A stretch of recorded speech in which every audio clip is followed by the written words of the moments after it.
ఈరోజు తెలంగాణ అసెంబ్లీలో బిగ్ డేగా చెప్పుకోవాలి. రెండు అంశాలు. ఒకటి బీసీ బిల్లు.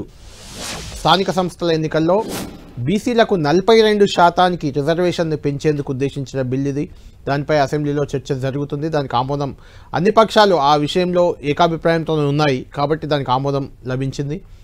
ఇక మరొక రెండో అంశం కాళేశ్వరం కమిషన్ 665 పేజీలతో ఇచ్చిన రిపోర్ట్. ఆ రిపోర్ట్ని ఈరోజు సాయంత్రం సభలో ప్రవేశపెట్టబోతున్నారు. దానిపై చర్చ జరగబోతుంది. ఈ రెండు అంశాలు ఇటు తెలంగాణ బీసీల విషయానికి వస్తే బీసీలకు చాలా కీలకమైన బిల్లుగా దీన్ని చెప్పాలి. బీసీలకు 42% స్థానిక సంస్థల ఎన్నికల్లో, అంతేకాదు మిగిలిన పక్షాలు బీఆర్ఎస్ లాంటి పక్షాలు, బీజేపీ లాంటి పక్షాలు కూడా చట్టసభల్లో కూడా రావాలి బీసీలకు 42% రిజర్వేషన్ అంటున్నారు. ఏదేమైనా బీసీల విషయంలో చాలా కీలకమైన బిల్లు ఇది. ఇది ఆమోదం తెలపడంతో సరిపోదు, ఎందుకంటే గతంలో గవర్నర్కి ఆర్డినెన్స్ పంపారు, అది ఇంకా ఆమోదానికి నోచుకోలేదు. రాష్ట్రపతి వద్ద ఒక బిల్ పెండింగ్లో ఉంది, అది అలానే ఉంది. ఇప్పుడు కొత్తగా మరొక చట్టం రూపొందించి అసెంబ్లీ బిల్ పాస్ చేసి మళ్ళీ గవర్నర్కి పంపబోతుంది. అయితే ఈ రిజర్వేషన్లు అమలు అయితేనే బీసీలకు ప్రయోజనం చేకూరుతుంది. బిల్లు పాస్ అయినంత మాత్రాన, ఆర్డినెన్స్ ఇచ్చినంత మాత్రాన ఉపయోగం లేదు. ఇది ఏం జరగబోతుంది బిల్ అనేది ఒక అంశం. రెండోది కాళేశ్వరం అంశం కూడా అటు బీఆర్ఎస్కి ఇటు కాంగ్రెస్కి ఇద్దరికి కూడా చాలా కీలకమైన అంశంగా ఉంది. ఎందుకంటే కాళేశ్వరంపై ఎన్నికల ముందు నుంచి కూడా కాంగ్రెస్ పార్టీ తీవ్ర ఆరోపణలు చేస్తూ వచ్చింది. ఆ ప్రాజెక్టు సరైంది కాదు, సరిగా కట్టలేదు, అవినీతిమయం అయిపోయిందంటూ. ఇప్పుడు అధికారంలోకి వచ్చి దానిపై ఒక కమిషన్ వేసింది, పీసీ ఘోష్ కమిషన్. అది 665 పేజీల రిపోర్ట్ ఇచ్చింది. ఈరోజే దాన్ని టేబుల్ ఇంకా చర్చకు తీసుకోలేదు, ప్రవేశపెట్టలేదు సభలో, కానీ ముందే దాని సాఫ్ట్ కాపీలు ఇచ్చారు. ఎందుకంటే చాలా ఎక్కువ పేజీలు ఉన్నాయి కాబట్టి చదువుకోవడానికి వీలుగా ఇచ్చామని చెప్తున్నారు. కానీ సభ్యులంతా సభలోనే ఉన్నారు, చదువుకోవడం అయ్యే పని కాదు. వాస్తవానికి టేబుల్ చేశాక ఇవ్వాలి, ముందే ఎందుకు ఇచ్చారనే ఒక చర్చ కూడా ఉంది. అదొక అంశం. అయితే దీన్ని ఏ రకంగా బీఆర్ఎస్ డిఫెన్స్ ఎదుర్కోబోతుంది, కాంగ్రెస్ పార్టీ చేసిన ఆరోపణలు అనేది కూడా చాలా ఇంట్రెస్టింగ్ ఫ్యాక్టర్. ఈ రెండు అంశాల నేపథ్యంలో తెలంగాణకి, తెలంగాణలోని రాజకీయ పార్టీలకి, అందరికీ ఇది ఒక బిగ్ డేగా చూడాలి. మనతో పాటు జాయిన్ అవుతున్నారు ప్రముఖ రాజకీయ విశ్లేషకులు ప్రొఫెసర్ నాగేశ్వర్ గారు. ఈ రెండు అంశాలకు సంబంధించి నాగేశ్వర్ గారితో ఒపీనియన్ తీసుకుందాం, అదేవిధంగా సభలో జరుగుతున్న తీరును తెలుసుకుందాం. నాగేశ్వర్ గారు, మనం చూస్తున్నాం ఈ రెండు అంశాలు ఖచ్చితంగా ఈ మధ్యకాలంలో చాలా చర్చలో ఉన్న అంశాలు. అఫ్కోర్స్ వరద వచ్చింది, వర్షాలు పడ్డాయి, యూరియా కొరత, రైతులంతా రోడ్ల మీద నిలబడి గొడుగులు పట్టుకొని ఒక బస్తా ఇవ్వండి స్వామి అని అడుపుకుంటున్నారు. అదొక ప్రజా సమస్య, చాలా కీలకమైన సమస్యలు. అవి పక్కకు పోయి ఈ రెండు అంశాలు ప్రధానంగా ఇప్పుడు చర్చనీయాంశంగా ఉన్నాయి. అంటే లార్జర్ పర్సెప్టివ్లో చూసినప్పుడు చాలా కీలక అంశాలే. ఈ రెండు అంశాలు ఈరోజు అంటే బీసీ బిల్లు ఆమోదం తెలిపినా ఏం జరగబోతుంది, కాళేశ్వరం కమిషన్ రిపోర్టుపై చర్చ తర్వాత ఏం జరగనుంది, ఈ రెండు అంశాలు చాలా కీలకంగా ఉన్నాయి. నాగేశ్వర్ గారు, ఉదయం నుంచి కూడా బీసీ బిల్పై చర్చ జరుగుతుంది. పంచాయతీరాజ్ మున్సిపల్ చట్ట సవరణ ఏదైతే క్యాప్ ఉందో ఆ క్యాప్ను ఎత్తేయాలంటూ 50% రిజర్వేషన్ క్యాప్ ఉంది కాబట్టి దాన్ని ఎత్తివేసే దిశగా అన్ని పక్షాలు కూడా దానికి మద్దతు ఇస్తున్నాయి. ఈ సందర్భంగా ఆయా పార్టీలు ముందుగా బీసీ బిల్లుపై ఏమన్నాయి మనం ఒకసారి చూద్దాం. రేవంత్ రెడ్డి రియాక్ట్ అయ్యారు, కేటీఆర్ రియాక్ట్ అయ్యారు, పాయల్ శంకర్ కూడా రియాక్ట్ అయ్యారు. ఆ మూడు పార్టీల రియాక్షన్ చూసి మనం దీనిపై మీ విశ్లేషణ తీసుకుంటాం. నాగేశ్వర్ గారు, ఒకసారి చూద్దాం. ఇప్పుడు గంగుల కమలాకర్ గారు మాట్లాడింది చూడండి అధ్యక్ష. 42% రిజర్వేషన్లు బలహీన వర్గాలకు వస్తే మొదటి వరుసలో గంగుల కమలాకర్ సంతోషంగా ఉంటాడని చెప్పిండు. వాళ్ళ నాయకుడు చంద్రశేఖరరావు, వాళ్ళ నాయకుడు తారక రామారావు, వాళ్ళ నాయకుడు హరీష్ రావు సంతోషంగా ఉంటాడని చెప్పలే. ఆయన స్పష్టంగా చెప్తున్నాడు, వాళ్ళకి సంతోషం లేదు, వాళ్ళకి దుఃఖం ఉన్నది, వాళ్ళకి బాధ ఉన్నది, వాళ్ళు కడుపు నిండా విషం పెట్టుకొని ఉన్నారని చెప్పి గంగుల కమలాకర్ గారు స్పష్టంగా చెప్పారు. నాకు కూడా తెలుసు గంగుల కమలాకర్ గారు అభినందిస్తారు దీన్ని. కానీ ఆయన బాధల్లా వెనకాల కూర్చొని నడుపుతున్న ఆయన సమస్య. సో అందుకోసమని బీసీ కమిషన్కి ఇచ్చిన జీవో అయినా, లేకపోతే డెడికేటెడ్ కమిషన్కు ఇచ్చిన జీవో అయినా బలహీన వర్గాలకు 42% రిజర్వేషన్లు ఇవ్వాలన్నదే ఈ ప్రభుత్వం యొక్క ఆకాంక్ష, చిత్తశుద్ధి అధ్యక్ష. అదేవిధంగా గంగుల కమలాకర్ గారు ఇంకొక మాట అన్నారు, ఢిల్లీకి అఖిలపక్షాన్ని తీసుకెళ్తా అన్నారు, మీరు అఖిలపక్షాన్ని తీసుకెళ్లలేదని. అధ్యక్ష, 5 సార్లు ప్రధానమంత్రికి నేను లేఖ రాసిన, దీనికి సంబంధించి మేము ఢిల్లీకి రావాల్సి ఉంది, మీరు ప్రధానమంత్రికి అపాయింట్మెంట్ ఇస్తే మేము అందరం కలిసి వచ్చి మిమ్మల్ని కలిసి విజ్ఞప్తి చేస్తామని. ప్రధానమంత్రి మనకు అపాయింట్మెంట్ ఇవ్వలేదు అధ్యక్ష. ప్రధానమంత్రి అపాయింట్మెంట్ ఇవ్వకపోతే పార్లమెంటు జరిగేటప్పుడు ప్రధానమంత్రిని కేంద్ర ప్రభుత్వం మీద ఒత్తిడి తీసుకురావడానికి జంతర్ మంతర్లో మేము దీక్ష పెడితే, జంతర్ మంతర్లో ధర్నా చేస్తే దాదాపుగా 100 మంది పార్లమెంట్ సభ్యులు ఇతర రాష్ట్రాలకు సంబంధించిన వాళ్ళు వచ్చి తెలంగాణ బీసీ రిజర్వేషన్ 42కు మద్దతు పలికినరు. కానీ రాజ్యసభలో ఉన్న బీఆర్ఎస్ ఎంపీలు మాత్రం అటువైపు కూడా కనుదిప్పి చూడలే అధ్యక్ష. బలహీన వర్గాల తరఫున మాట్లాడుతున్న గంగుల కమలాకర్ కూడా ఆ వైపు రాలేదు అధ్యక్ష. ఈ రోజు గుదిగ పండుగ మారిందే 2018లో టీఆర్ఎస్ పార్టీ తీసుకొచ్చిన 50% పరిమితి చేసిన రిజర్వేషన్ల చట్టమే ఈరోజు గుదిబండగా మారింది స్థానిక సంస్థలల్లో. అదేవిధంగా మున్సిపాలిటీస్లో కూడా ఆ నిబంధననే మనకు అడ్డంకిగా మారింది. ఈ 3వ మున్సిపల్ ఇప్పుడు పెట్టిన సవరించిన బిల్లులు కూడా ఆమోదిస్తే ఆ 50% అడ్డంకి తొలగిపోతే భవిష్యత్ కార్యాచరణ మొత్తం పకడ్బందీగా చేస్తాం అధ్యక్ష. నేను మళ్ళొకసారి మిత్రుడికి నేను మాట ఇస్తున్నా సభానాయకుడిగా, చిత్తశుద్ధితోని దీన్ని అమలు చేసుకుందాం. దీన్ని చిలువలు పలువలు చేసి మిమ్మల్ని మీరే అవమానించుకోకండి ఒకరిని ఒకరు. ఎందుకు అని అంటే వాళ్ళు బాగానే ఉంటారు. గంగుల కమలాకరు పొన్నం ప్రభాకర్ను అవమానించిన, పొన్నం ప్రభాకర్ను గంగుల కమలాకర్ను అవమానించిన ఇది బలహీన వర్గాలకు సంబంధించిన ఆత్మగౌరవం అధ్యక్ష. ఈ సభలో ఒకరినొకరు మీరు విమర్శించుకొని ఇతరుల ముందు పలచన కాకండి. సెన్సస్ తో పాటు 2021లో చేయబోయే సెన్సస్ తో పాటు జనగణనతో పాటు కులగణన కూడా చేయండి అని మొట్టమొదటిసారి రాహుల్ గాంధీ గారు మాట్లాడే కంటే ముందే కులగణన గురించి మాట్లాడిన మొట్టమొదటి ప్రభుత్వం తెలంగాణ ప్రభుత్వం ఆనాడు కేసీఆర్ గారి నాయకత్వంలోనే మాట కూడా నేను గుర్తు చేస్తా ఉన్నా. తీర్మానం కూడా మీ రికార్డులో ఉంటుంది సార్. చట్టసభల్లో కూడా రిజర్వేషన్లు ఇవ్వండి. బలహీన వర్గాలకి శాసనసభలో అదేవిధంగా శాసన మండలిలో పార్లమెంట్లో కూడా ఓబీసీ రిజర్వేషన్లు తెండి అని చెప్పి కూడా మరొక తీర్మానం కూడా చేసి ఇదే హౌస్ నుండి మనం పంపించాము. కాపీలు ఎల్ఏ మినిస్టర్ గారి దగ్గర కూడా ఉంటాయి అధ్యక్ష, సెక్రటరీ గారి దగ్గర ఉంటాయి. కిరణ్ కుమార్ రెడ్డి గారు ముఖ్యమంత్రిగా ఉన్నప్పుడు ఆ రోజు ఈ చట్టం ఏదైతే ఉందో ఉమ్మడి ఆంధ్రప్రదేశ్లో పంచాయతీరాజ్ చట్టం కానీ మున్సిపల్ చట్టం కానీ వారు తెచ్చారు అధ్యక్ష. సుప్రీంకోర్టులో ఏం జరిగింది అధ్యక్ష ఇంతకీ? సుప్రీంకోర్టు 2010లో రాజ్యాంగ ధర్మాసనం అంటే కాన్స్టిట్యూషనల్ బెంచ్ సరిగ్గా దానికి మించిన బెంచ్ భారతదేశంలో ఇది లేదు. రాజ్యాంగ ధర్మాసనం ఆ రోజు ఒక తీర్పిచ్చింది అధ్యక్ష. 50% సీలింగ్. ఇది కేసీఆర్ గారో తెలంగాణ ప్రభుత్వమో బీఆర్ఎస్ పార్టీయో పెట్టింది కాదు అధ్యక్ష. ఈ సీలింగ్ పెట్టింది సుప్రీంకోర్టులోని రాజ్యాంగ ధర్మాసనం. దాన్ని అతిక్రమించే అధికారం ఈ దేశంలో ఏ ప్రభుత్వానికి లేదు, కేంద్ర ప్రభుత్వానికి లేదు, రాష్ట్ర ప్రభుత్వానికి కూడా లేదు. ఉన్న ఒకే ఒక్క మార్గం అధ్యక్ష, ఒకే ఒక్క మార్గం. నిజంగా న్యాయం జరగాలంటే మాత్రం పార్లమెంటులో రాజ్యాంగ సవరణ ద్వారా మాత్రమే 9th షెడ్యూల్లో చేర్చడం ద్వారా మాత్రమే ఇది పరిష్కారం అయితే తప్ప వేరే మార్గం లేదు అధ్యక్ష. ఇది వాస్తవం. బీసీ డిక్లరేషన్ పెట్టినారు అధ్యక్ష కామారెడ్డిలో. పెట్టినప్పుడు పాపం వారు ఏం చెప్పాలి నిజాన్ని చెప్పడం, మేము కేంద్రంలో కూడా అధికారంలోకి వస్తే ఈ రకంగా చేస్తామని చెప్పి ఉండాలి. కానీ ఆదరబాదరగా ఏం చెప్పినారు, 6 నెలల్లోనే 42% రిజర్వేషన్ ఇచ్చేస్తాం అని చెప్పారు అధ్యక్ష. చెప్పిన తర్వాత ఇక్కడ బీసీ సమాజం నుంచి ఒత్తిడి పెరిగింది. పెరిగినాక ఏం చేయాలి అధ్యక్ష? మరి ఏదో చేసినట్టు ఉండాలని చెప్పి ఇది 4వ ప్రయత్నం. మాకు ఆశ్చర్యంగా ఉంది. అది రాజ్యాంగబద్ధంగా సాధిస్తామని మొదటిసారి చెప్పారు, ఒకసారి చెప్పారు. తర్వాత ఆర్డినెన్స్ ద్వారా వస్తామని ఇంకోసారి చెప్పారు. మరొకసారి పార్టీ పరంగా అన్నారు. ఇంకోసారి రాహుల్ గాంధీ గారు ప్రధానమంత్రి అయిన తర్వాత ఇస్తామన్నారు. మళ్ళీ ఈరోజు మళ్ళీ బిల్ తెస్తా ఉన్నారు. అంటే ఒకటే పార్టీ 5 రకాలుగా మాట్లాడితే, 5 సందర్భాల్లో మాట్లాడితే ఈ రాష్ట్రంలో ఉన్న బీసీ బిడ్డలు చూస్తలేరా అధ్యక్ష? అర్థం చేసుకుంటలేరా మీ నిజాయితీని కానీ మీ చిత్తశుద్ధిని కానీ? అంటే చిత్తశుద్ధి లేని శివ పూజ చేస్తూ ఇవాళ ప్రతిపక్షం మీద నెపం పెట్టి తప్పించుకుంటామంటే కుదరదు అధ్యక్ష. ఈ శాసనసభలో మొట్టమొదటి రోజు కూడా ఈ 42% మీద చర్చ జరిగినప్పుడు ఈ రాష్ట్రంలో ఉన్నటువంటి తెలంగాణ బీసీలంతా కూడా పండగ చేసుకుని మిఠాయిలు లేకుంటే మేము మిఠాయిలు పంపిస్తాం, ఇంత గొప్ప అవకాశం వచ్చింది, మీకు ఏం కావాలనంటే మా ఊళ్ళో ఊళ్ళల్లా డప్పులు పెట్టి బాయలు పెట్టి మిఠాయిలు పంచుకొని పటాకాలు కొట్టుకొని మాకేదో కుర్చీలు వచ్చినట్టు, మేము కుర్చీలలో కూర్చున్నట్టు, జిల్లా పరిషత్ చైర్మన్లుగా అయిపోయినట్టు, మున్సిపల్ చైర్మన్లు అయిపోయినట్టు ఆ రకంగా మాకు ఆ రకమైనటువంటి ఒక వాతావరణాన్ని సృష్టించే ప్రయత్నం చేశారు అధ్యక్ష. బీసీ బిల్లు మీద ఈ సభలో మాత్రమే చర్చ జరిగింది. దీనికి భారతీయ జనతా పార్టీ సంపూర్ణ మద్దతు ప్రకటించింది. ఏ వేదిక మీద భారతీయ జనతా పార్టీ వ్యతిరేకించింది? మేము వ్యతిరేకించినటువంటి అంశాలను చర్చ చేసి రాజకీయ లబ్ధి పొందాలనుకుంటూ మీరు ఏదైతే ఆలోచన చేస్తున్నారో దాన్ని బీసీ సమాజం అంతా కూడా ఈరోజు గుర్తిస్తా ఉన్నది అధ్యక్ష. ఈ అడ్డంకిలు తెలవయా? సుప్రీంకోర్టు జడ్జిమెంట్లు తెలవయా మీకు? షెడ్యూల్ 9 తెలవదా? తమిళనాడు రాష్ట్రం పడ్డటువంటి కష్టం తెలవదా? మహారాష్ట్రలో జరిగినటువంటి విషయం తెలవదా? కామారెడ్డి డిక్లరేషన్లో భవిష్యత్తులో ఈ దేశంలో కాంగ్రెస్ పార్టీ అధికారంలోకి రాదన్న విషయం మీకు తెలవదా? ఇదంతా కూడా అమలైపోయినట్టు పేర్లు కూడా మార్చేసినట్టు అధ్యక్ష. మా సోదరులు కాంగ్రెస్ పార్టీలో ఉన్నటువంటి మా సోదరులు ఒక సభలో గౌరవ ముఖ్యమంత్రి రేవంత్ రెడ్డి గారు కాదు, రేపటి నుంచి రేవంత్ గౌడ్గా పిలవండి అని మా ఒక సోదరుడు మాట్లాడి.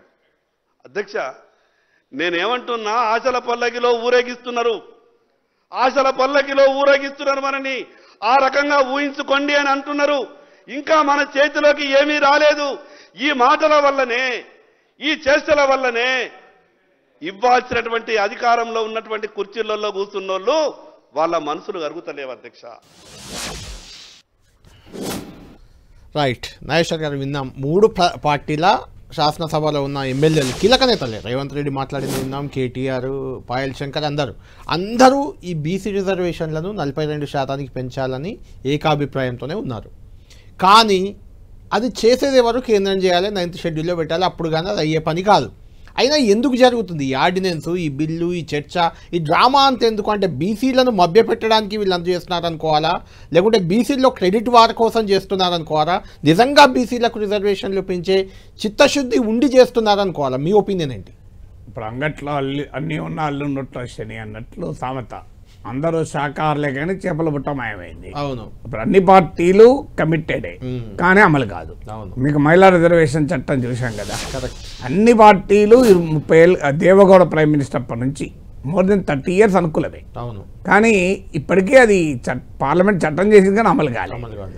అందువల్ల రాజకీయ పార్టీలు పబ్లిక్ పోస్టరింగ్ ఉంటుంది తప్పనిసరిగా, వాళ్ళకు అవసరం కూడా. ఇప్పుడు అన్ని పార్టీలు ఏంటంటే ఈ బిల్లుకు మేము అనుకూలమని చెప్పక తప్పదు. అంటే తెలంగాణ సమాజంలో 50% పైగా బీసీలు ఉంటారు, దేశంలో కూడా 50% పైగా బీసీలు ఉంటారు. మండల కమిషన్ 52% అన్నది, 54% తెలంగాణలో అంటున్నారు. ఉమ్మడి రాష్ట్రం కన్నా తెలంగాణలో వెనుకబడిన వర్గాల జనాభా ఎక్కువ. సో అందువల్ల 54% మంది ఉన్న ప్రజలు రాజకీయ సాధికారికత రాలేదు అనేది రాజకీయ సాధికారతకి ఇచ్చే నిర్వచనం బట్టి మంత్రులు అయ్యారు, ఎంపీలు అయ్యారు, ఎమ్మెల్యేలు అయ్యారు, కానీ ముఖ్యమంత్రి అయితే కాలే. అంతవరకు నిజం. దేశం రాష్ట్రంలో, ఉమ్మడి రాష్ట్రంలో కాలే, తెలంగాణలో కాలే. నాకు గుర్తున్నంత వరకు అయితే తెలంగాణ ఉమ్మడి రాష్ట్రం నుంచి ఇప్పటి వరకు ఒక్క బీసీ నాయకుడు కూడా ముఖ్యమంత్రి కాలేకపోయారన్నది నిజం. సో అందులో చాలా సీనియర్ నాయకులు, రాజారాం లాంటి వాళ్ళు, ఆ తర్వాత ఆయన వారసత్వంగా డి శ్రీనివాస్ లాంటి వాళ్ళు, చాలామంది, కేశవరావు లాంటి వాళ్ళు కాంగ్రెస్ రాజకీయాల్లో వచ్చారు. టీడీపీ, బీఆర్ఎస్ రాజకీయాల్లో ముఖ్యమంత్రి ఎలాగూ కాలేరు. ఎందుకంటే అవి కుటుంబ ఆధారిత పార్టీలు కనుక ఆ కుటుంబం నుంచే రావాలి. వైసీపీలో అసలే కాలేరు. ఏమన్నా అవకాశం ఉంటే కాంగ్రెస్లో, బీజేపీ అధికారంలోకి వచ్చేది దూరంగా ఉంది. కాంగ్రెస్ ఉమ్మడి రాష్ట్రంలో ఇప్పుడు అధికారం ఉంది కానీ కాంగ్రెస్లో కూడా కాలేదు. సో ఈ హిస్టరీ ఉంది మనకు. ఈ హిస్టరీ ఉన్నప్పుడు మనకు సహజంగానే బీసీలలో ఆ రాజకీయ ఆకాంక్షల్ని ఒక రాజకీయ పెట్టుబడిగా వాడుకోవడానికి ప్రతి పార్టీ పోటీ పడుతుంది. అందుకే బీజేపీ మేము అధికారంలోకి వస్తే బీసీని ముఖ్యమంత్రి చేస్తూ ఉన్నారు, కానీ వాళ్ళ అధికారంలోకి రాలేదు. ముఖ్యమంత్రి చేయకపోగా శాసనసభ పక్ష నేతను చేయలేదు, రాష్ట్ర అధ్యక్షుడు చేయలేదు, శాసన మండలిలో కూడా పార్టీ నేతను చేయలేదు, ఎక్కడ చేయలేదు వాళ్ళు. ఇకపోతే తెలుగుదేశం గుర్తుండే ఉంటుంది, ఆర్ కృష్ణ ముఖ్యమంత్రి చేస్తామని ముందుకు ఆయన గెలిచాడు, పార్టీ ఓడింది, ఆఖరికి శాసనసభ పక్ష నేత కూడా చేయలేదు. ఆయన శాసనపక్ష నేత చేయలే, ఏది చేయలే. ఆయన పార్టీని వదిలేసి కాంగ్రెస్కి వెళ్ళాడు. కాంగ్రెస్ నుంచి ఇప్పుడు బీజేపీకి వచ్చాడు, మధ్యలో వైసీపీ తరఫున ఎంపీ అయ్యాడు. సో ఇలా మనకు ఈ చరిత్ర చూస్తే రాజకీయ పార్టీలు, మీకు ఇంకొకటి 2014లో పొన్నా లక్ష్మణ్ పీసీసీ ప్రెసిడెంట్గా చేశారు. తెలంగాణ వచ్చాక బీసీలు చాలా ఎక్కువ కనుక బీసీ ప్రెసిడెంట్ చేస్తే లాభం అవుతుంది, అది కూడా రాలేదు. అంటే కారణం ఏంటి? రాజకీయ పార్టీలు నామినేటెడ్గా బీసీలను చూస్తున్నారు తప్ప ఉత్సవ విగ్రహాలు ఆడ కూర్చున్న పెడతామనలేదు. ఒక బలమైన బీసీ ఉద్యమాలు లేకుండా బీసీ నాయకత్వం ఎమర్జ్ కాదు. ఎందుకంటే మీకు ఇవాళ తమిళనాడులో ఎమర్జ్ అయిందంటే అది ఒక పెద్ద ద్రవిడియన్ మూమెంట్. అది మీకు నార్త్లో, బీహార్, ఉత్తరప్రదేశ్లో ఎంటర్ అయిందంటే అది మండల్ మూమెంట్.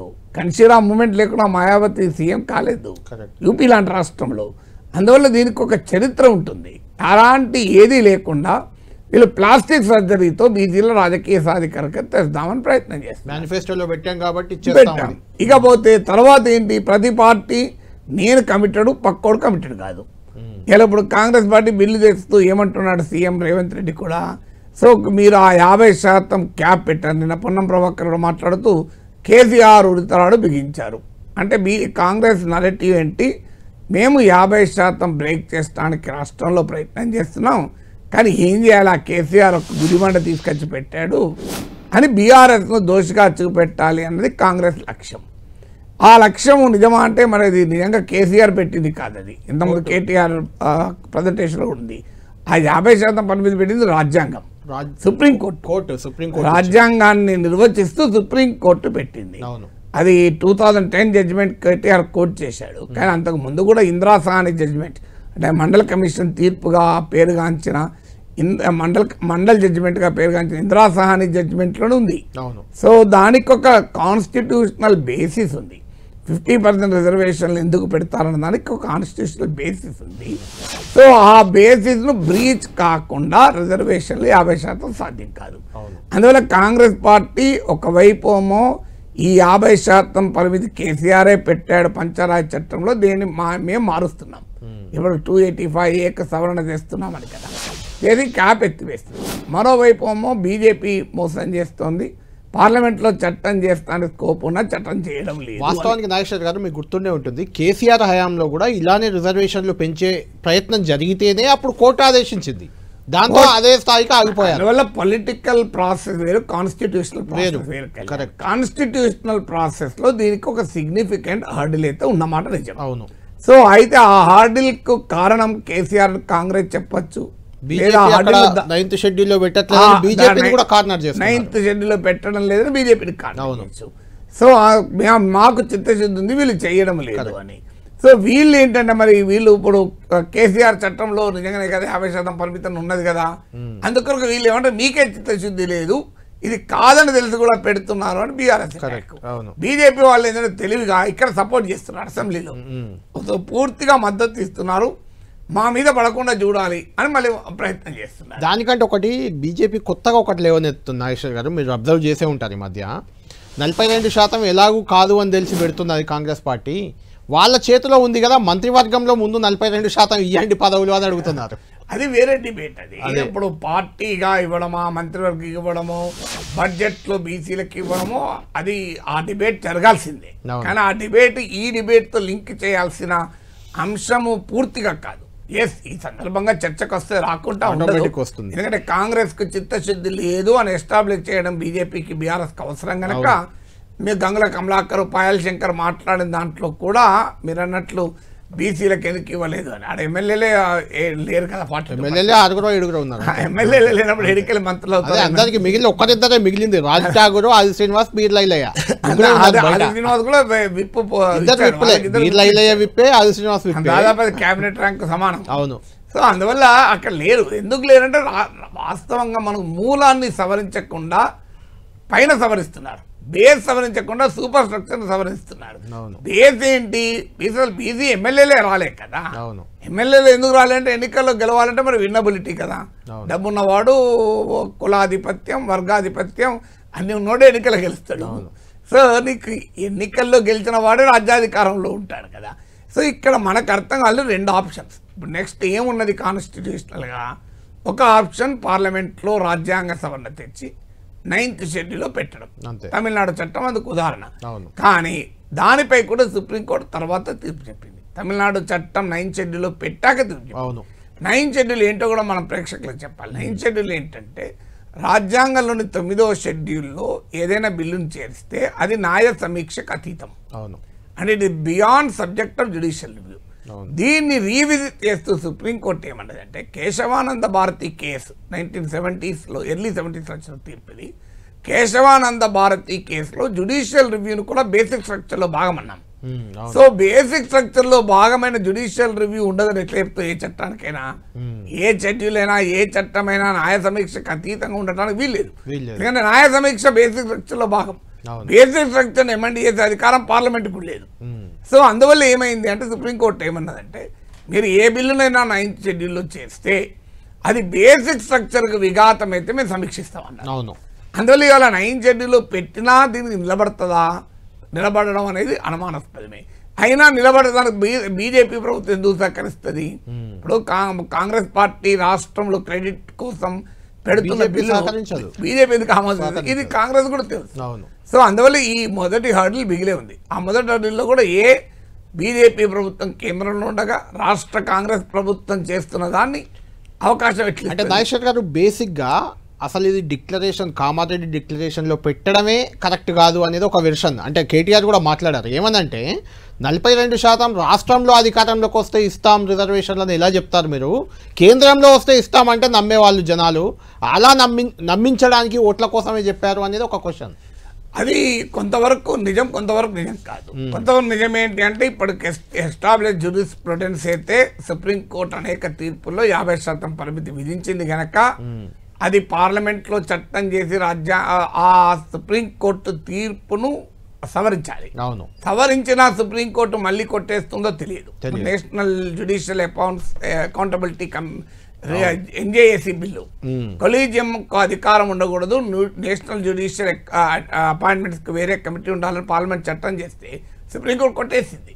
అందువల్ల రేపు పార్లమెంట్లో రాజ్యాంగాన్ని సవరించి రాహుల్ గాంధీ చెప్తున్నాడు, మేము అధికారంలోకి వస్తే రాజ్యాంగాన్ని సవరించి 50% పరిమితిని ఎత్తివేస్తామని.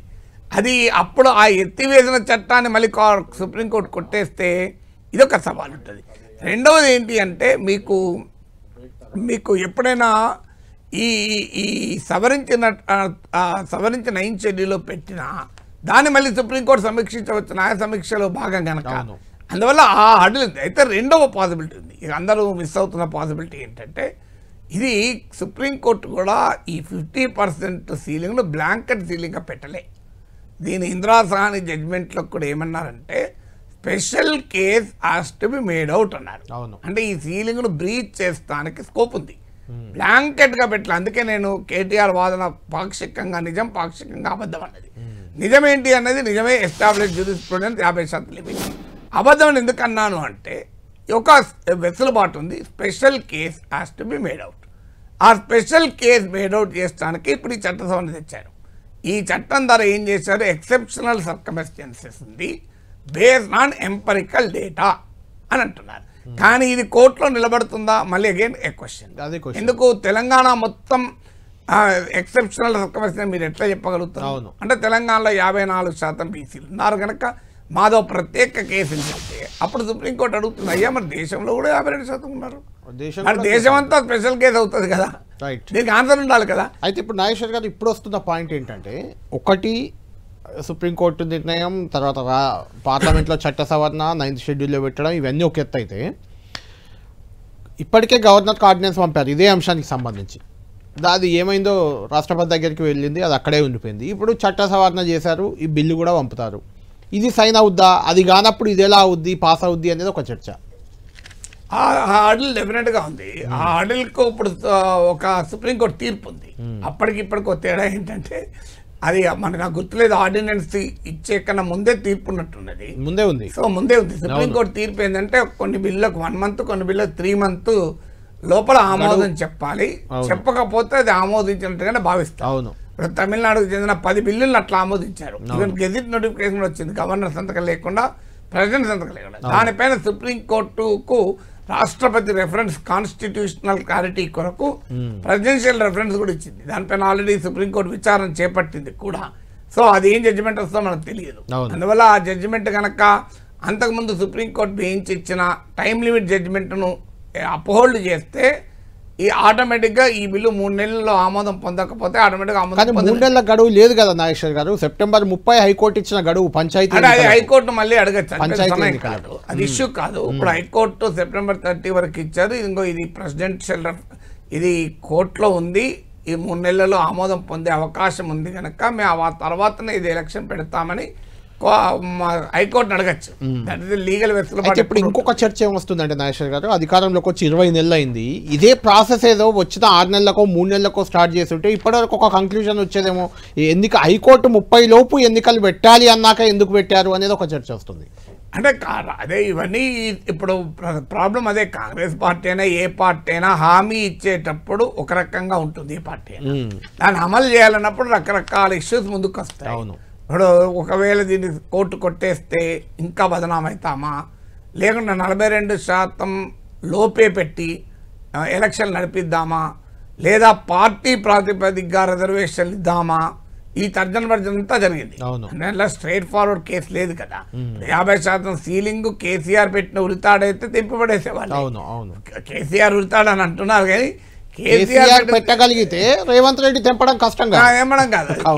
అది పెట్టింది సుప్రీంకోర్టు. అందువల్ల సుప్రీంకోర్టు ఉంది గనక ఆ కాన్స్టిట్యూషనల్ హర్డిల్ కాంగ్రెస్ పార్టీకి తెలియంది కాదు. ఆ హర్డిల్ ఎలా దాటాలి, ఎలా బైపాస్ చేయాలి అనే తర్జన భర్జనలు జరిపారు. అంటే ఇప్పుడు ఏం జరుగుతుందన్న దానికన్నా నీవు ఏం చేస్తున్నావు అని ప్రజలు భావించాలన్న ముఖ్యం. జస్ట్ ప్రజల్ని బీసీ సమాజాన్ని ఒక అట్రాక్ట్ చేయడానికి రాజకీయాల్లో పర్సెప్షన్ బ్యాటిల్ ఉంటుంది. అంతే. నాగేశ్వర్ గారు ఇక్కడ ఫైనల్ గా ఈ విషయంలో ఫైనల్ కంక్లూజన్, సెప్టెంబర్ 30 లోపు ఎన్నికలు నిర్వహించాలని హైకోర్టు ఆర్డర్ ఉంది. పంచాయతీ ఎన్నికలపై వచ్చిన ఆర్డర్ అది. ఇటు ఎన్నికల సంఘం ఈరోజే షెడ్యూల్ కూడా విడుదల చేసింది. ఎన్నికల జాబితా తయారు చేయమని, పోలింగ్ కేంద్రాలు సిద్ధం చేయమని అన్నిటికీ షెడ్యూల్ ఇచ్చేసింది. ఈరోజు సెప్టెంబర్ 10 లోపు పూర్తి చేయాలని. ఇక్కడ అసెంబ్లీలో చర్చ జరుగుతుంది ఈ రిజర్వేషన్లు 42% పెంచడానికి సంబంధించి. ఏం జరగబోతుంది అసలు? స్థానిక ఎన్నికలు జరగకపోవడం వల్ల కేంద్రం నుంచి తెలంగాణ గ్రామ పంచాయతీలకు రావాల్సిన నిధులన్నీ పక్కన పెట్టారు. నిధులు రావట్లేదు అవి. దాంతో గ్రామ పంచాయతీల్లో పారిశుద్ధ్యం లేదు, వాటర్ సప్లై లేదు, చాలా అధ్వాన్నమైన పరిస్థితి. నిధులే కాదు, డెమోక్రటిక్ పార్టిసిపేషన్ ఉండదు కదా. 73వ రాజ్యాంగ సవరణ, 74వ రాజ్యాంగ సవరణ ద్వారా అసెంబ్లీ పార్లమెంటుకు ఏ హోదా ఉందో స్థానిక సంస్థలు అంటాం మనం. స్థానిక సంస్థలు అనద్దు వాటిని, స్థానిక ప్రభుత్వాలు. సో ఆ థర్డ్ లేయర్ ఆఫ్ గవర్నెన్స్ అది. అందువల్ల ఇది రాజ్యాంగ ఉల్లంఘన. డెమోక్రటిక్ డెఫిసిట్ గా మారిపోతుంది. అందువల్ల ఇప్పుడు ఏం జరుగుతుంది అని మీరు అడిగారు. సెప్టెంబర్ 30లోగా బిల్లు ఆమోదం పొందుతుందని నమ్ముతున్నాం మేము గనక దీనికి పూర్తి స్థాయిలో కసరత్తు చేస్తూ కాంగ్రెస్ ప్రభుత్వం ముందుకు పోతుంది. ఎందుకంటే ఇప్పుడు అసెంబ్లీలో కూడా మీరు కామారెడ్డి డిక్లరేషన్ ఏమైంది, ఇది నిలబడుతుందా అని ప్రశ్నలు అడిగిన వాళ్ళు కూడా ఆఖరి బిల్లుకు సపోర్ట్ చేశారు. బిల్లును ఎవరు వ్యతిరేకించారు, ఆ బిల్లుకి ఏకగ్రీవ ఆమోదమే. సో అందువల్ల ఇప్పుడు ఎవరు ఇందులో వెనుకబడరు. అందువల్ల కాంగ్రెస్ ప్రభుత్వం కూడా ఈ ఏర్పాటు చేస్తూ ఉంటుంది. రేపు గవర్నర్ కనుక దీన్ని సంతకం పెట్టక ఢిల్లీకి పంపితే బీజేపీ టార్గెట్ అవుతుంది. ఎందుకంటే అక్కడ గవర్నర్ ఎందుకు సంతకం పెడతలేడు, ప్రెసిడెంట్ ఎందుకు సంతకం పెడతలేరు అని. ఎందుకంటే ప్రెసిడెంట్ కేంద్ర కేబినెట్ సలహా మేరకు యాక్ట్ కావాలి. అందుకే ఇవాళ అసెంబ్లీలో కూడా మీకు మా ప్రైమ్ మినిస్టర్ అపాయింట్మెంట్ ఇస్తలేరు అని సీఎం మంత్రులు చెప్పింది. అదే ఈవెన్ గవర్నర్ విషయంలో కూడా ముఖ్యమంత్రి మాట అన్నాడు అసెంబ్లీలో. అది ఈ రాజకీయ గోలలో పక్కకు పోయింది. కానీ గవర్నరు గతంలో ఒక రాష్ట్ర ఆర్థిక మంత్రిగా పనిచేశారు. ఇక్కడ ఒక మాజీ ఆర్థిక మంత్రి స్నేహం వల్ల ఇన్ఫ్లుయెన్స్ అయ్యాడని కూడా చెప్పాడు. సో ఆయన మాజీ ఆర్థిక మంత్రి మరి ఈటల రాజేందర్. సో అందువల్ల లేదు హరీష్ రావు అవుతాడు, లేదా హరీష్ రావు బీజేపీలో లేడు కనుక ప్రాబబుల్ చాయిస్ ఏంటంటే ఈటల రాజేందర్. సో అందువల్ల ఈ డైమెన్షన్స్ అన్నీ ఉన్నాయి ఇక్కడ. అందువల్ల డెఫినెట్గా కాంగ్రెస్ ప్రభుత్వం ముందుకు పోతూ ఉంటుంది. దీనిపైన గవర్నర్ సంతకం పెట్టడు, ప్రెసిడెంట్కు పంపినా ప్రెసిడెంట్ సంతకం కాదు. ఈలోగా సెప్టెంబర్ 30 ముగుస్తుంది కనుక కాంగ్రెస్ పార్టీ ప్రభుత్వం బహుశా హైకోర్టు మళ్ళీ అడుగుతుంది, కాస్త వెసులుబాటు సమయం పెంచండి అని. హైకోర్టు సమయం ఇస్తుంది కనుక అప్పుడేం చేస్తారు, 3 నెలల లోపల గవర్నర్ ఆమోదము, రాష్ట్రపతి ఆమోదం ఏదో ఒకటి పొందకపోతే ఆటోమేటిక్గా చట్టం అయిపోతుంది. అది జరగాలి అంటే మొదలు సుప్రీంకోర్టు ప్రెసిడెన్షియల్ రెఫరెన్స్ తీర్పు ఏమొస్తో తెలియదు. ఇప్పుడు ఈ బిల్లుకు ఆమోదం ఒకవేళ గవర్నర్ ఇచ్చినా నాగేశ్వర్ గారు కోర్టుకు వెళ్ళే వెసులుబాటు ఉంటుంది. ఎవరో ఒకరు కోర్టుకు. గతంలో కూడా కేటీఆర్ చెప్పారు, గతంలో ఈ రేవంత్ రెడ్డి బంధువే కోర్టుకు వెళ్ళి లేపారని చెప్పారు. దాన్ని ఖండించలేదు కూడా ఎవరు సీతక్క గారు. బంధువులు ఎక్కడెక్కడ ఉంటారు, ఎవరో వెళ్తారు, అది పెద్ద విషయం కాదని మాట్లాడారు. అఫ్ కోర్స్ బంధువా కాదా పక్కన పెడితే ఎవరో ఒకటి కోర్టుకైతే వెళ్తారు, కోర్టుకు వెళ్తారు. కోర్టు స్టే ఇస్తే ఆగిపోతాయి. ఇక కాగల గారి గందరూలు గతంలో కేసీఆర్ అప్పుడు కూడా ఇదే కదా జరిగింది, కోర్టుకు వెళ్తేనే ఆగిపోయింది. అది కోర్టుకు పోతే ఆగిపోతాయి. ఆగిపోయిన తర్వాత ఏమైతే ఒకరికొకరు బ్లేమ్ చేస్తారు. ఏంటి అదే అంటున్నా నేను. ఇప్పుడు నిధులు లేక సర్పంచ్లు, ఎంపీటీసీలు, జడ్పీటీసీలు, జడ్పీ చైర్మన్లు, మున్సిపల్ చైర్మన్లు, కౌన్సిలర్లు ఎవరు లేక పాలన ఎలా? అది చాలా తీవ్రమైన సమస్య అది. అందుకే నేను అనేది ఇక్కడ రాజకీయాల వల్ల గవర్నెన్స్ దెబ్బతినే ప్రమాదం ఉంటుంది. దీనికి ఎక్కడో ఒక చోట ఇప్పుడు స్పెషల్ కేస్ అన్నారు. స్పెషల్ కేస్గా ఎట్లా మేడౌట్ చేస్తారనేది కన్విన్సింగ్. అందుకే నేను ఒక మాట అంటూ వస్తున్నాను, I may be right, I may be wrong, న్యాయ నిపుణులు చెప్పాలి. మీరు స్పెషల్ కేస్ మేడౌట్ చేస్తానికి ఒక్కొక్క కాన్స్టిట్యున్సీని యూనిట్గా తీసుకుని, ఓ గ్రామ సర్పంచ్ కావచ్చు, ఎంపీటీసీ, ఓ జెడ్పీటీసీ, ఓ మున్సిపల్ వార్డు, ఓ మున్సిపల్ చైర్మన్, ఎక్కడెక్కడైతే చాలా ఎక్కువ బీసీ జనాభా కాన్సన్ట్రేట్ అయి ఉందనుకుంటాను, 70-80%. అక్కడ రిజర్వేషన్లు బీసీలకు ఇస్తూ పోండి. సో ఒక ఆర్గ్యుమెంట్ ఇంకా చూడండి, ఇన్ని మున్సిపాలిటీలో, ఇన్ని వార్డుల్లో, ఇన్ని గ్రామాల్లో, ఇన్ని ఎంపీటీసీ, ఇన్ని జెడ్పీటీసీ స్థానాల్లో ఇంకో 70%, 60% ఏదో ఒక పర్సంటేజ్ పెట్టుకొని ఇంతమంది బీసీలు ఉన్నారు కనుక మేము అవన్నీ రిజర్వ్ చేస్తున్నామని. అలా రిజర్వ్ చేస్తూ పోతే బహుశా రాష్ట్రంలో 42% వస్తుందో, 40%, 38%, ఈవెన్ 45% వస్తుంది. ఎంత వస్తుందో తెలియదు. ఆ పర్సంటేజ్ ఇచ్చిందో ఇది స్పెషల్ కేసు. రాష్ట్రాన్ని యూనిట్ గా తీసుకున్న స్పెషల్ కేసు అంటే మరి దేశం కూడా ఒక యూనిట్ అవుతుంది. సో అందువల్ల ఒక్క పాసిబిలిటీ నేను ఎందుకు చెప్తున్నా అంటే that is only my suggestion. అది కోర్టులో నిలబడుతుందా లేదా అవన్నీ నెక్స్ట్ ప్రాసెస్. కానీ ఏదో ఒక స్పెషల్ కేసు అయితే మేడౌట్ చేయాలి. నువ్వు ఇది బీసీలకు 42% ఇచ్చి 50% రీచ్ కావటానికి ఒక ప్రత్యేక పరిస్థితి మా దగ్గర ఉంది పోరాటం ఒకటి. రెండోది నాగేశ్వర్ గారు, కాంగ్రెస్ పార్టీ ఒక ప్రతిపాదన తెచ్చింది గతంలో, ఎందుకో ఎన్నికెళ్ళింది మళ్ళీ, కానీ పార్టీ పరంగా ఇవ్వడం అనే దాన్ని కూడా కొంతవరకు జస్టిఫై చేయొచ్చు. ఎలా అంటే మీరు చెప్పినట్టే ఎక్కడెక్కడ బీసీ పర్సంటేజ్ ఏ వార్డులో ఎక్కువ ఉంది, ఏ గ్రామంలో ఎక్కువ ఉంది, ఏ మున్సిపాలిటీలో ఎక్కువ ఉంది తేలిస్తే ఆ టాప్లో ఉన్న 50 ఉంటే 50% అవి అక్కడి వరకు బీసీలకు అన్ని పార్టీలు ఇద్దామని ఏకాభిప్రాయం. అన్ని పార్టీలకు ఏకాభిప్రాయం సాధ్యం కాదు. ఎందుకంటే ఆ పార్టీకి అక్కడ ఎదిగి వచ్చిన బీసీ నాయకులు లేడనుకోండి, ఆ పార్టీ అనివార్యంగా ఇంకో టికెట్ ఇవ్వాల్సిందే. రెండవది, రాజకీయ పార్టీలకు బలవంతాన చట్టరీత్యా చేయాల్సిందే తప్ప కావాలని చేయలేము. ఎందుకంటే విన్నింగ్ ఆర్స్ అంటారు. అప్పుడు గెలవగలిగే, ఇప్పుడు ఊరిలో ఒక పెద్ద మనిషి, డబ్బులు ఉన్నోడు, ఆస్తులు ఉన్నోడు, భూములు ఉన్నోడు ఉంటాడు, ఒక సాధారణ బీసీ ఉంటాడు. అక్కడ బీసీలు ఎక్కువ సాధారణ బీసీలు పెడతారు. అన్నట్టు ఎన్నికల్లో కూడా మీకు గుర్తుండే ఉంటుంది, ఓడిపోయే సీట్లన్నీ బీసీలకు ఇచ్చారని ఆరోపణలు అవే వచ్చాయి. ఓడిపోయే సీట్లలో బీసీలు పెడతారు, గెలిచే సీట్లలో అగ్రకులాలు వచ్చింది, బీసీలకు న్యాయం చేశామని చెప్పుకుంటారు. అందువల్ల ప్రాక్టికల్ గా జరగదు. ఎందుకంటే మనం ఉమెన్ రిజర్వేషన్ విషయంలో చూసాం కదా అది. సో అందువల్ల రాజకీయ ఎన్నికలు వచ్చే వరకు గెలిచే అభ్యర్థులు పెడతారు, ఓడిపోయే అభ్యర్థులు ఎవరు పెట్టుకోరు కదా. ఇప్పుడు ఏం చేయాలి, అల్టిమేట్ గా ఏం చేయాలని సూచిస్తారు, ప్రభుత్వానికి ఏం చెప్తారు? అల్టిమేట్ గా లోకల్ బాడీ ఎన్నికలు జరగాలి. లోకల్ బాడీ ఎన్నికలు జరగాలంటే రెండు ఆప్షన్స్. ఒకటి విత్ ఇన్ ద 50% లిమిట్ పెట్టుకొని ఎన్నికలకు కూడా ఒక ఆప్షన్. అది కాంగ్రెస్ పార్టీ చేసినా ప్రతిపక్షాలు ఊరుకోవు, ఏకిపారేస్తాయి. అందువల్ల కాంగ్రెస్ పార్టీ చేయనివ్వవు ప్రతిపక్షాలు. ఎందుకంటే అందరూ 42% కట్టుబడి ఉన్నామని ప్రజలకు చెప్పాలి కదా.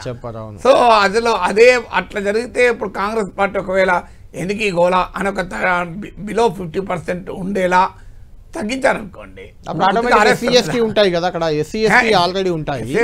బీసీలో 42% పాతదే కేసీఆర్ ఇచ్చిన రిజర్వేషన్ వస్తుంది. మళ్ళీ కేసీఆర్ ఇచ్చిన రిజర్వేషన్ వస్తే మీకు మళ్ళీ కాంగ్రెస్ పార్టీ అటాక్ గురవుతుంది. అవును. అందువల్ల ఇప్పుడు కాంగ్రెస్ పార్టీ అది సెల్ఫ్ గోల్ అవుతుంది కదా, ఎందుకు చేస్తుంది? చేయనప్పుడు ఏంటి పరిష్కారం అంటే you have to make a special case. అందుకే నేను ఈ మాట అన్నది, ఒక కాన్స్టిట్యున్సీని యూనిట్గా తీసుకొని 50% మేము అవన్నీ రిజర్వ్ చేస్తున్నాం, దానివల్ల ఇంకో ఇంతమంది అయ్యారు అని. ఇప్పుడు ఉదాహరణకు నేను చెప్తాను, నార్త్ ఈస్టర్న్ స్టేట్ ఉంటుంది, ఆడ ట్రైబల్సే 95% ఉంటుంది. అక్కడ నువ్వు 50% లిమిట్ ఎట్లా పెడతావు రిజర్వేషన్లకు? అక్కడ లేరు కదా. ఇప్పుడు మీకు అట్లాంటి కూడా వాళ్ళు వచ్చేస్తారు కదా ఆటోమేటిక్ గా. అసలు వాడు పెట్టనే లేవు. 90% ట్రైబల్స్ ఉన్న స్టేట్ లో 50% రిజర్వేషన్లు అంటే అది అన్యాయం అవుతుంది కదా. రిజర్వేషన్లు పెట్టలేమాడ. ఇప్పుడు ఉత్తరప్రదేశ్ లో జరిగింది ఇదే. ఉత్తరాఖండ్ ఏర్పడినప్పుడు కొండ ప్రాంతాల్లో ఆ జనాభా లేరు.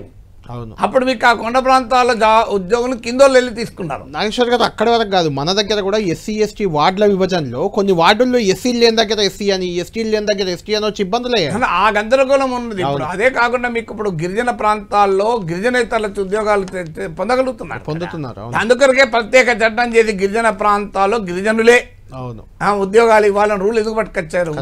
సో అందుకే అందువల్ల ఏదో ఒక రూపంలో సుప్రీంకోర్టు ఇచ్చిన 50% సీలింగ్ బ్లాంకెట్ సీలింగ్ కాదు, దాంట్లో ఒక అవకాశం ఉంది.